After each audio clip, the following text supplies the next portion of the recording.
পৃথিবীর বহু বছর ধরে চক্রান্ত করে জাতিকে পেরেশান করে দিয়েছে বেঈমানরা এই মোবাইল হাতে দিয়ে।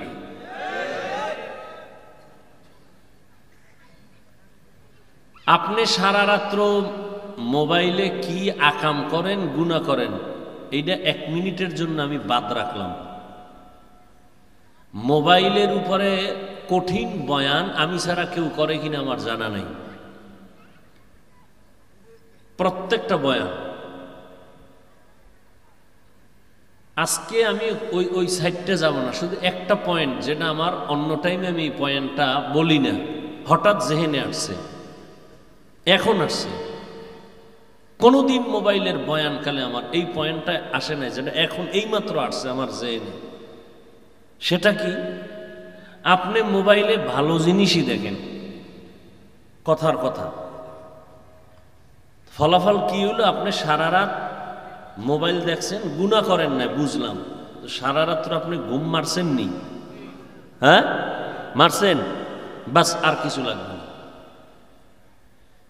পৃথিবীর সমস্ত চিকিৎসা বিজ্ঞানীরা একমত, সমস্ত চিকিৎসা বিজ্ঞানী। ওদের কথা বলি কেন জানেন? আমাকে হুজুরগো আপনারা পছন্দ করেন না, শুনেন ঠিক, কানের উপরে দিয়ে একটা মাছি উড়ে যায় এরকম মনে করেন। এই জন্য ওদেরটা তো মানবেন, কারণ ওরা তো আমাকে আপনাদের খালতো ভাই, প্যান্ট শার্ট টাইওয়ালা। ওই চিকিৎসা বিজ্ঞানীরা, সমস্ত চিকিৎসা বিজ্ঞানীদের একমত, পৃথিবীর মানুষের সুস্থ থাকার জন্য শ্রেষ্ঠ মহা এক ঔষধ হলো রাতের ঘুম। আপনি মোবাইলে কি করছেন ওটি ডেলি বলি, আজকে বললাম না, কিন্তু এতটুকু বলেন, আপনি যে রাতের ঘুমটা নষ্ট করলেন, আপনি সুস্থ না অসুস্থ? আজকে বাসায় গিয়া গুগলে সার্চ দিবেন, টাচ মোবাইল দেখলে শরীরের অঙ্গ প্রত্যঙ্গের কি কি ক্ষতি হয়। চিকিৎসা বিজ্ঞানীরা ডিটেলস ওখানে সব বলে রাখছে।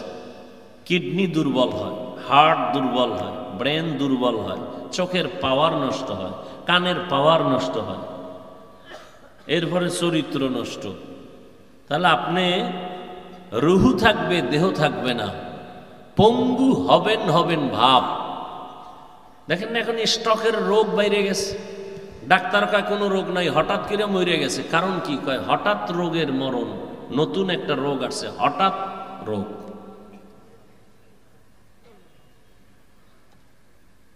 বা সব বাদ, আপনি ভালো জিনিসই দেখছেন, কিন্তু রাতের ঘুম, দিনে যদি আপনি রাতের 2 ঘন্টার ঘুম, আপনি দিনে 10 ঘন্টা ঘুমান, রাতের 2 ঘন্টার বরকত পাবেন না। শুরুতেই বৈশা বলছিলাম, বিল্ডিং, টাকা আছে, সব আছে, আপনি অসুস্থ, কোনো ভ্যালু নাই এই জীবনে, আর কিচ্ছু নাই, আপনি সুস্থ, এর থেকে বড় নেয়ামতে দুনিয়ায় আর নাই। না, আপনাকে ক্রমান্বয়ে প্রচন্ড অসুস্থ করতেছে কে? মোবাইল। বাস, জ্ঞানী কপাল বুঝ থাকলে এতটুকুই যথেষ্ট। আর কপাল যদি পুড়িয়ে যায়, তা আমি হাফিজুর রহমান কেন? স্বয়ং রসুল বয়ান করলে ওর কপাল খুলবে না।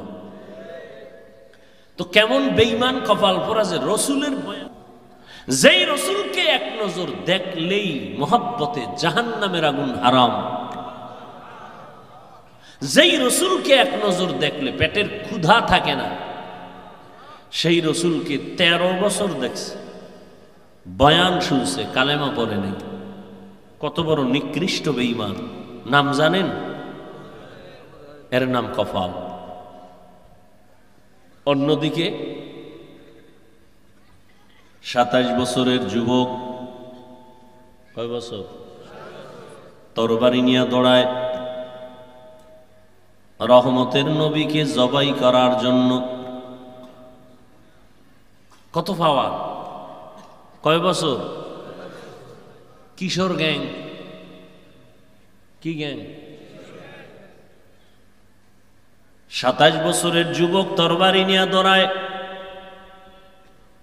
রহমতের নবীকে জবাই করবে,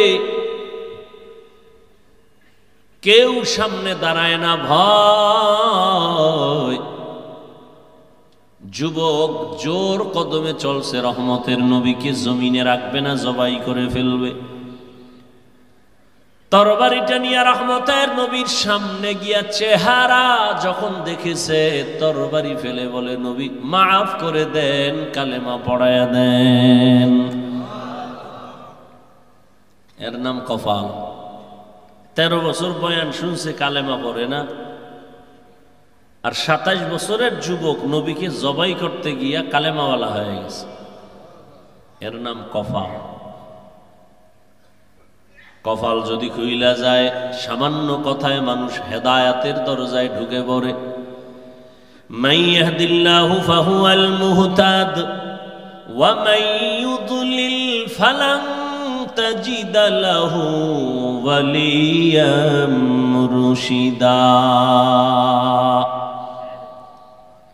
আল্লাহ যাকে কবুল করবেন সে হেদায়াত পেয়ে যাবে, আর যার কপাল খারাপ, হেদায়াত আল্লাহ দিবেন না তো সে পাবে না, পাবে না তো পাবেই না।